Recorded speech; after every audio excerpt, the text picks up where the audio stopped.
Prime Minister Mark Carney is set to call a snap federal election on Sunday that would set the stage for a vote as soon as April 28th. Sources confirmed to CTV. Apparently, a final decision on whether Election Day will be April 28th or May 5th has yet to be decided, but it will be made shortly. We're now joined by Derek Decloet, managing editor of Bloomberg in Canada. Derek, if this happens, it's going to be a short campaign. Yeah, I mean, this is fairly typical sort of writ period. About six weeks, maybe slightly longer. But Mr. Carney does not have a seat in the House of Commons and has only got a mandate from Liberal Party members, not from the voters, as somebody who's never been elected MP. And of course, we're in the midst of a trade war with the U.S. And so these are all factors that would sort of point you in the direction of an election sooner rather than later. And then, of course, there's the political factor, which is the Liberals are surging. Every poll, reputable poll, shows that they have either narrowed the gap on the Conservatives or even maybe slightly pulled ahead. So we're looking at a very competitive election, at least from the start. Actually, so I'm wrong. This would be a fairly typical federal election campaign in terms of timeline.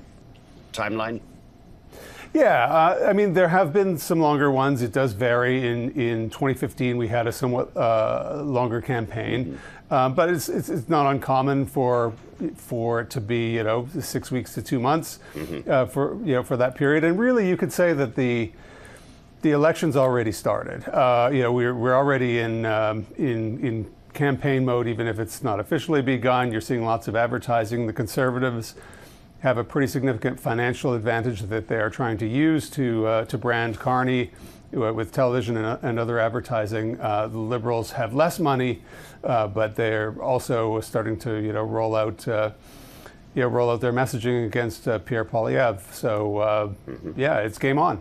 Some people, I think, would say, well, he's doing the right thing here because he's never been elected himself. And we had Mr. Trudeau step down amid personal unpopularity for him.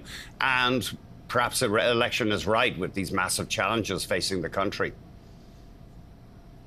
Yeah, I mean, it does seem like there's a broad mood in the country to have an election, to make a decision about who's going to run the government, who's going to be the one to take on the challenge of dealing with Donald Trump and the protectionism of the current U.S. administration. It does also help the case for an election that Carney is not in the House.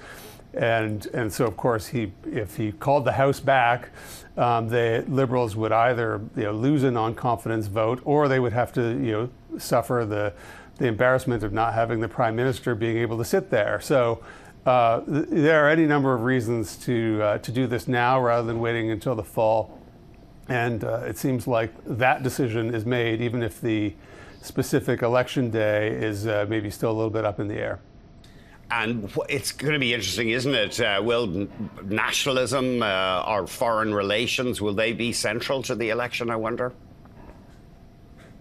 It seems this way. I mean, the polls suggest that Canadians have a couple of big issues on their mind. One, of course, is the economy. And you can't separate the economy from the other big issue, which is the U.S. relationship. And as you and a number of guests on your program have discussed a number of times, I mean, this is a total upending of the U.S.-Canada relationship that has happened since Trump was inaugurated in January. A complete change in the climate in the relationship between the two countries, which of course is one of the world's largest bilateral trading relationships. So it's hard to see how anything other than those issues is central to the campaign. They are the things that are most on people's minds.